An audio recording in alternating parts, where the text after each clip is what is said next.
Good morning, students.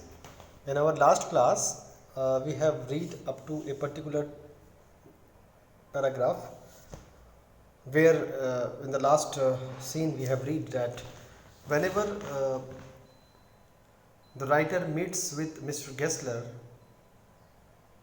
first of all he would ask about the specifications of the size of his boots to be made, and once he get the specifications, then he just engage himself fully in the world of making boots. अब आगे पढ़ते हैं. I cannot forget that day on which I had occasion to say to him, Mr. Gessler, the last pair of boots creaked, you know.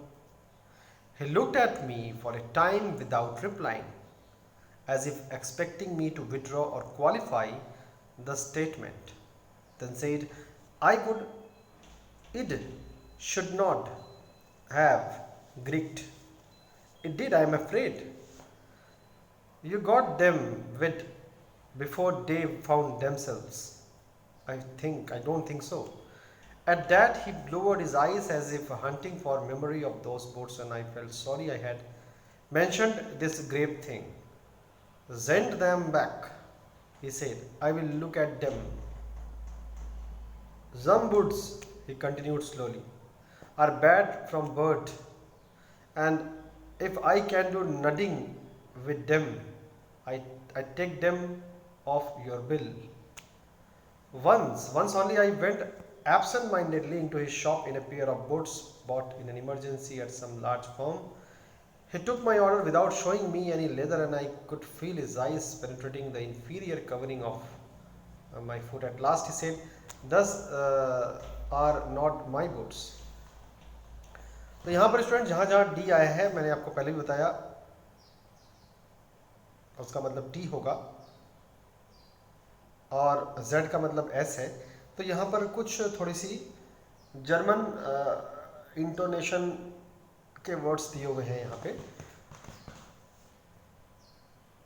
तो एक दिन writer ने Gessler को सिर्फ एक ही बार, मतलब अपनी पूरी लाइफ में एक ही बार मिस्टर गेस्लर को उसने कंप्लेन की थी.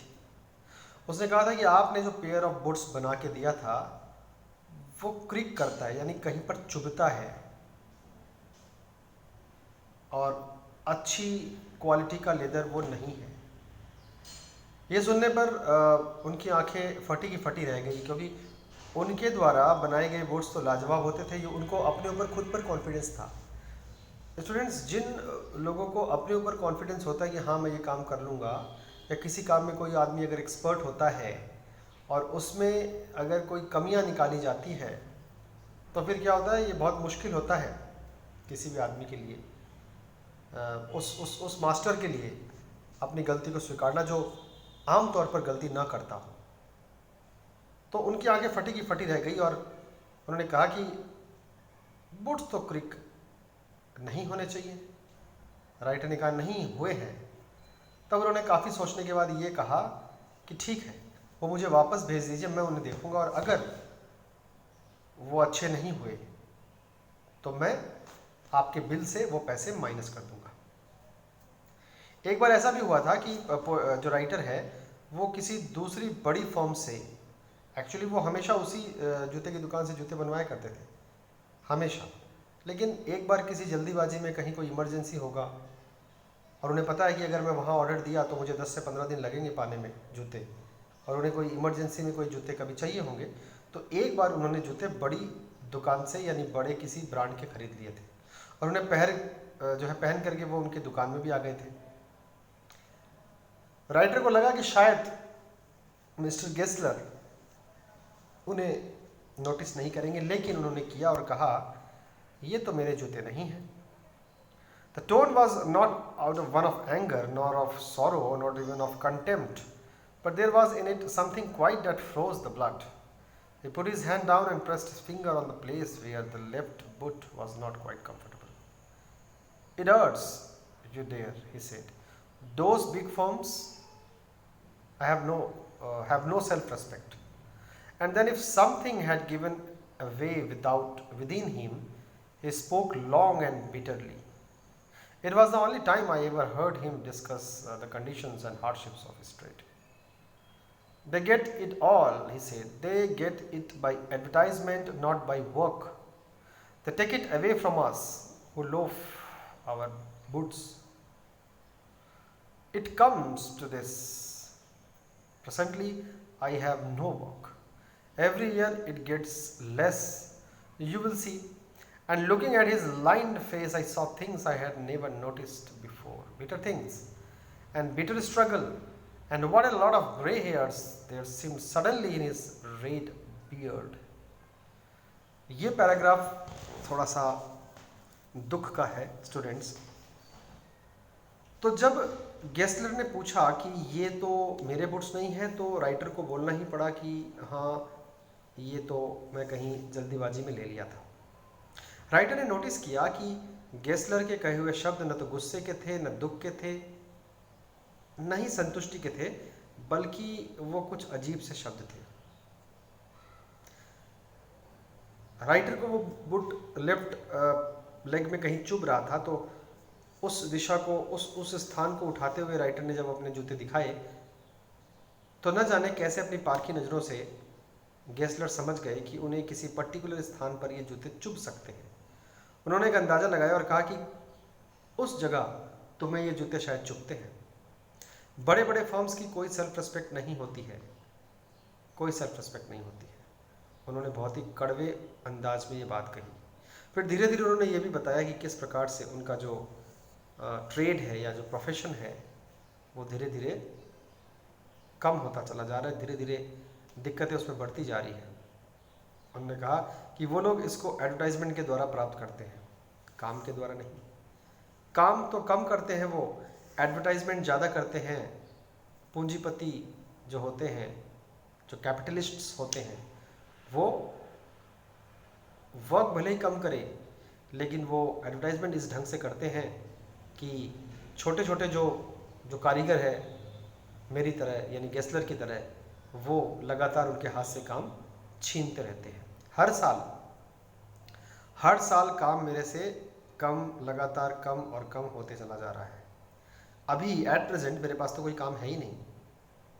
और इस तरह से मैंने ध्यान से जब देखा, राइटर का कहना है, मैंने जब ध्यान से उनके चेहरे को देखा तो उनकी बूढ़ी आँखों में और सफ़ेद बालों के बीच, हालांकि उन्होंने जो दाढ़ी थी उसको रंग करके रखा था, लाल रंग की दाढ़ी के बीच उनके सफ़ेद बाल और उसके बीच में झुर्रियाँ स्पष्ट बता रहे थे कि वो कितनी मुश्किल हालात से अभी गुजर रहे हैं।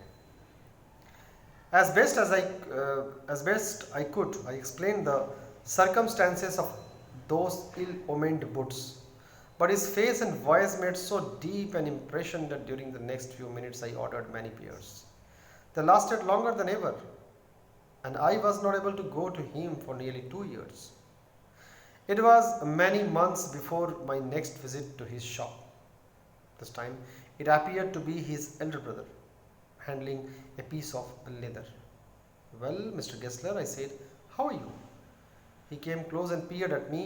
I am pretty well, he said slowly, but my elder brother is dead. And I saw that it was indeed himself, but how aged and wan.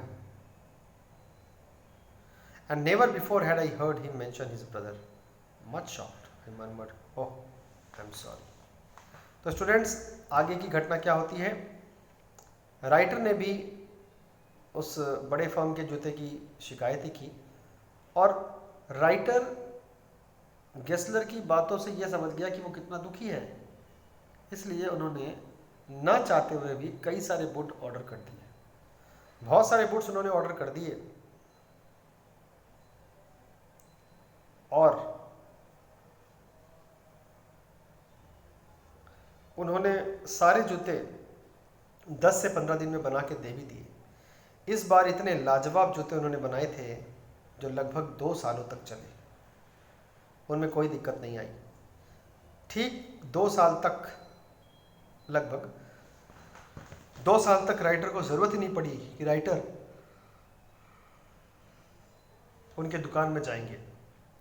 Writer को उनके दुकान में जाने की तो ज़रूरत नहीं पड़ी। कई महीनों बाद जब राइटर उनके दुकान में दोबारा गए तो इस बार अपने बड़े भाई के साथ गए। एक्चुअली इस बार उनके बड़े भाई से, यानी गेस्लर के बड़े भाई से उनकी मुलाकात हुई, जो लेदर के टुकड़े को लेकर के कुछ जूते बना रहे थे। उनको लगा दूर से कि ये मिस्टर गेस्लर ही। उन्होंने कहा कि मिस्टर गेस्लर नमस्ते, आप कैसे हो? तो उनका छोटा भाई जो है उनकी तरफ आता है और बोलता है, मेरे बड़े भाई की तो डेथ हो चुकी है। ये सुन करके बहुत धक्का लगा राइटर को, और राइटर ने सिवाय आई एम सॉरी के और कुछ भी नहीं कहा। Yes, he answered, he was a good man, he made a good boot, but he is dead. And he touched the top of his head, where the hair had suddenly gone as thin as it had been on that of his poor brother, to indicate, I suppose, the cause of his death. Do you want any boots? And he held up the leather in his hand. It's a beautiful piece. I ordered several pairs. It was very long before they came, but they were better than ever. One simply could not wear them out, and soon after that I went abroad. It was over a year before I was again in London, and the first shop I went to was my old friend's. I had left a man of 60. I came back to one of 75, pinced and worn, who genuinely this time did not at first know me. Do you want any boots? He said. I can make them quickly. It is a slack time. I answered, please, please, I want boots all around, every kind. तो पहले हम लोग इसके पहले वाला paragraph को ठीक से समझते हैं।